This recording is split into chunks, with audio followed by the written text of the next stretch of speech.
ધાનેરાના ધારાસભ્ય માવજી દેસાઈએ મુખ્યમંત્રી ભૂપેન્દ્રભાઈ પટેલ અને નાયબ મુખ્યમંત્રી હર્ષ સંઘવીને લખ્યો પત્ર.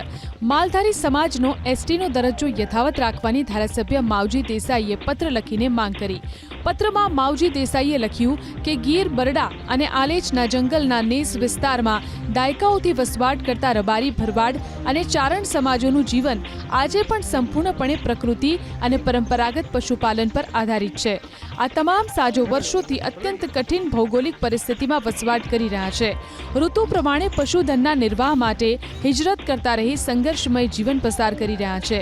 હાલમાં આ દરજ્જો દૂર કરવાની અથવા તેમાં ફેરફાર કરવાની હિલચાલને લીધે આ પછાત પશુપાલક સમાજોમાં ભારે ચિંતા અને અસંતોષનો માહોલ જોવા મળી રહ્યો છે.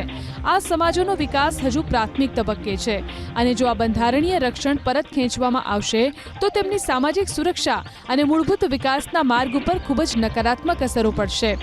ધારાસભ્ય માવજી દેસાઈએ હાઈકોર્ટના નિર્દેશો અને જ્યુડિશિયલ કમિશનોના હકારાત્મક અહેવાલોને ગ્રાહ્ય રાખી રબારી, ભરવાડ અને ચારણ સમાજના બંધારણીય હકોનું રક્ષણ થાય અને તેમને મળેલ એસટીનો દરજ્જો યથાવત રાખવામાં આવે તેવી માંગ કરી.